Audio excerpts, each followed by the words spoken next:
I love dinners like this. Lots of grilled meat, fresh vegetables, homemade bread, hummus, and so many different flavors all coming together on the table.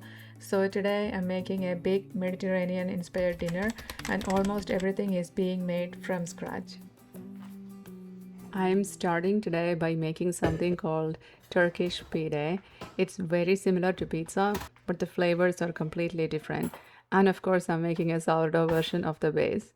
I'm starting with the dough first because I want to give it as much time as possible to ferment. This will be a same day fermentation, so starting early gives the dough plenty of time to develop while also allowing me to get the nutritional benefits of a longer fermentation. I'll start by measuring out my sourdough starter and water and adding them to my mixer bowl. Then I'm adding a little oil and honey and mixing everything together.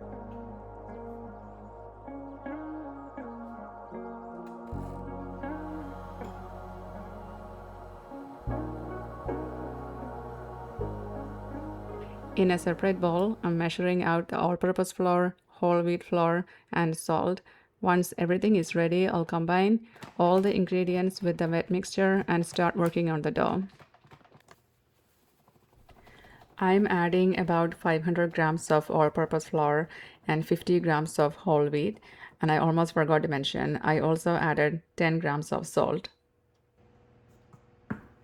Since I've been making more sourdough recipes lately, I've noticed that the process is actually pretty similar for most of them. You add all the wet ingredients first, then the dry ingredients, mix everything for a couple of minutes, let the dough rest for about 30 minutes, then mix again for around 10 minutes. The main thing that changes is the amount of each ingredient. I'm mixing together the seasoning for the chicken shawarma that I'll be grilling later. This is another one I'm making now rather than later because I want to give the flavors as much time as possible to really soak into the chicken.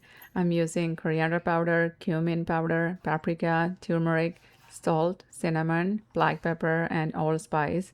I actually started out using my measuring spoons because I have a recipe written down, but honestly, I never really use measuring spoons when I'm cooking. I usually just eyeball everything and go by what looks right. It's easier, and over time, I've gotten pretty comfortable creating my own seasoning mix. If you are interested in the exact recipe, visit my website. I'll add the link in the description, and you'll find a more precise recipe there. This is more or less the same mix, but it's pretty forgiving recipe. Just be careful not to add too much salt, and you really can't go too wrong with the rest. I also added some minced garlic, lime juice, and a little bit of oil to the seasoning. And the lime juice is my secret ingredient. It adds such a nice brightness to the chicken, but just don't add too much because too much lime juice can make the marinade taste bitter. Once the chicken is grilled, I like to squeeze a little more fresh lime juice over it right before serving. I'm slicing up some chicken thighs.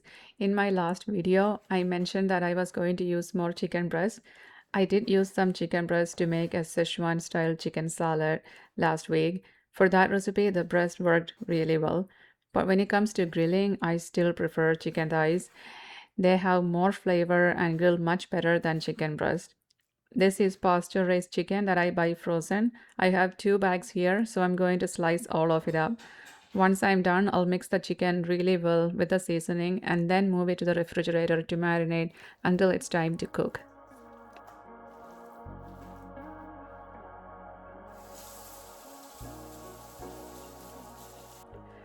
The dough for the pide has been resting for about 30 minutes now, so I'm going to turn on the mixer and let it mix for another 10 minutes. Once that's done, I'll transfer it to a bowl and let it continue fermenting. I'm hoping to give it at least 5 hours of fermentation. 6 would be better.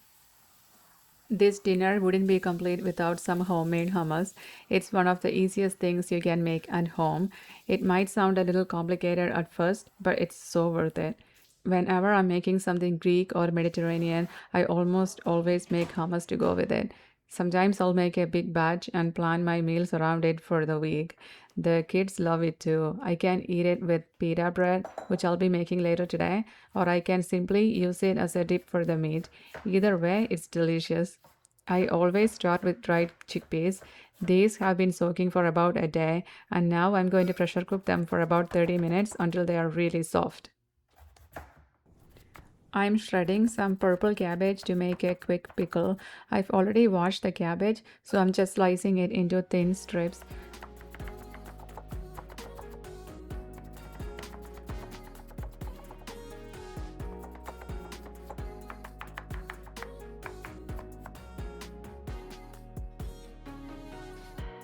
For the brine, I'm using a simple mix of water, vinegar, and salt. I also like to add some cumin seeds to the cabbage for a little extra flavor. Once I add the brine, I'll mix everything really well. This will have a few hours to pickle before dinner, and I'll give it a good mix every once in a while or whenever I remember to help everything pickle evenly.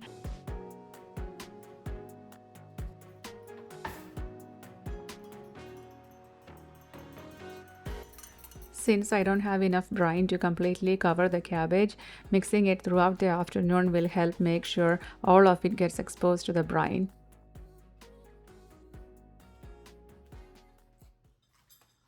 Next, I'm making some tzatziki sauce. This might be a little overkill considering everything else I'm cooking today, but I love making elaborate dinners and I already have all the ingredients on hand. I always have cucumbers and yogurt, so I thought, why not? I'm shredding the cucumber first, then adding some salt and letting it sit for about 10 minutes or so the excess water can come out. After that, I squeeze out as much water as I can.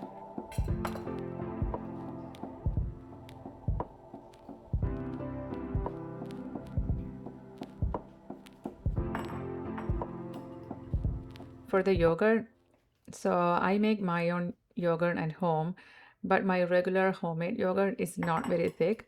So I took some from the fridge and strained it through a coffee filter set over a strainer.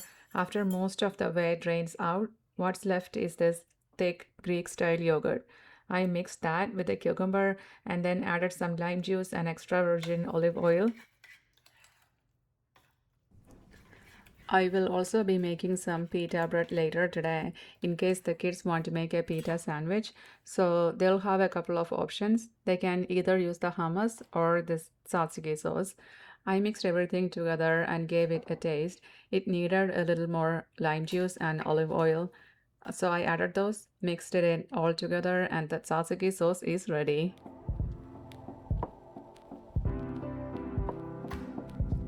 Now I'm making the topping for the pide. I have some garlic that I've minced, and I'm also thinly dicing one red onion.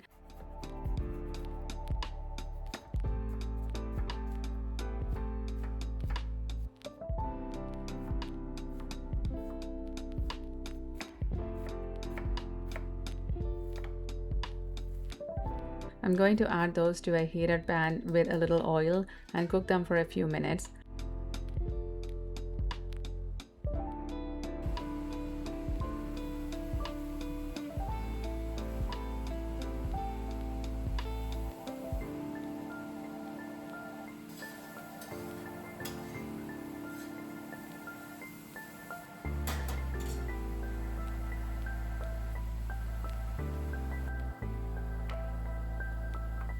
Then I'll add some diced bell pepper, and I use green this time, and ground beef. This is grass-fed and grass-finished ground beef.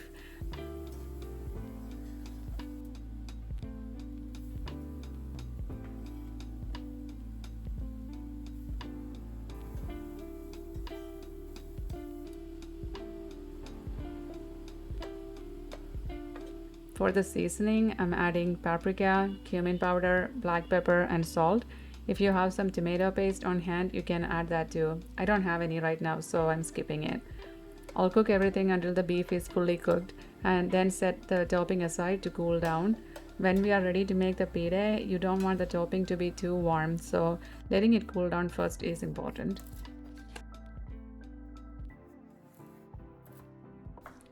Next, I'm making a really simple salad. I have these English cucumbers that I get from Costco. It's a 3 pack that I usually buy every week, but today I used all of them in just one day. I'm dicing the cucumbers into small pieces, and I also have some cherry tomatoes that I'm going to cut in half, so everything is roughly the same size. I took the seeds out of the cucumbers so they are not too watery. For the dressing, I'm keeping it simple with fresh lime juice, extra virgin olive oil, and a little salt. Just mix everything together, and that's it. This is such a refreshing salad to serve with any grilled meat, and it has two of my kids' favorite vegetables, cucumbers and tomatoes. So I'm pretty sure this is going to disappear in no time.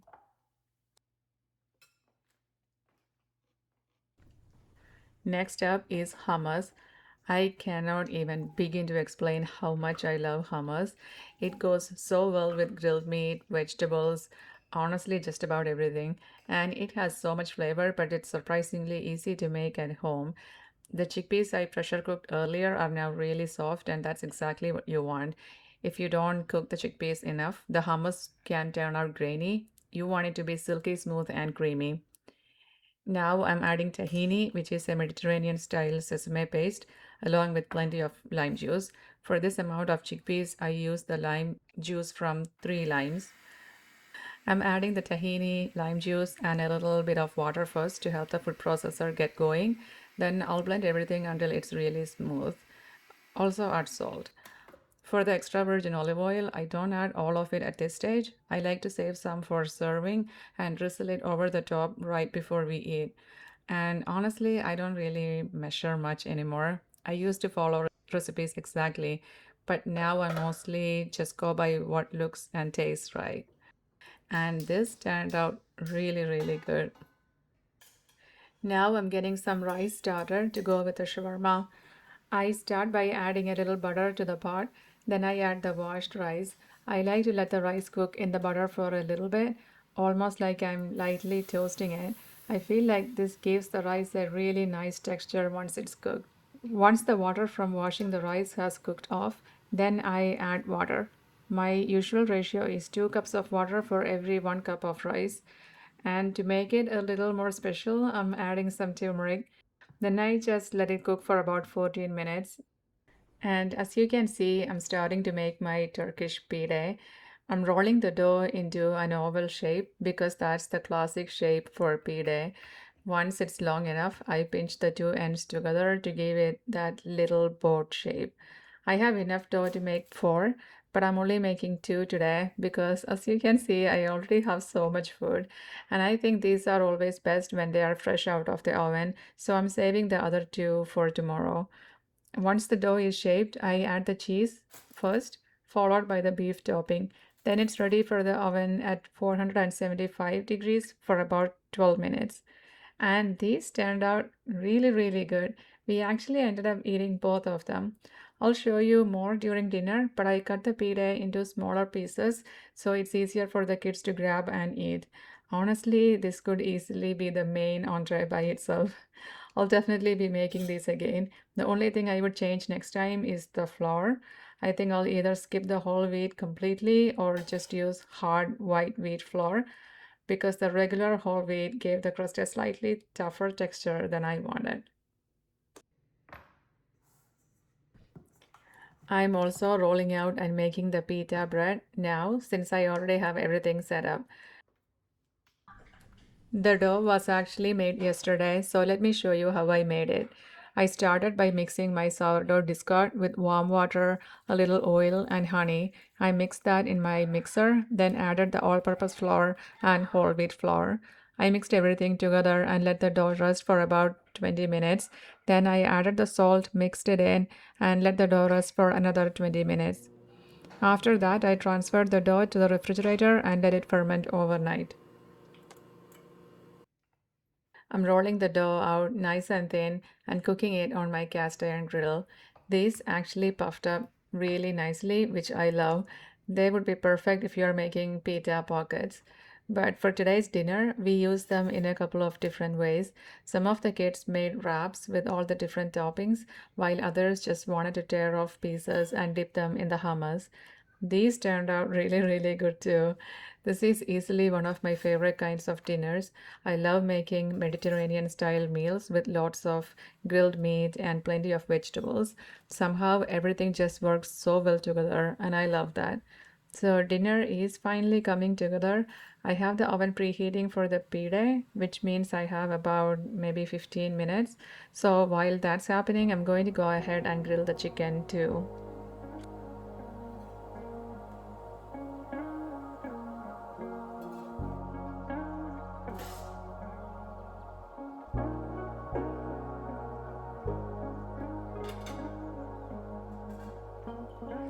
I could just bake the chicken in the oven since I already have it preheated to 475 degrees, but I don't think anything beats cast iron when it comes to cooking grilled meat.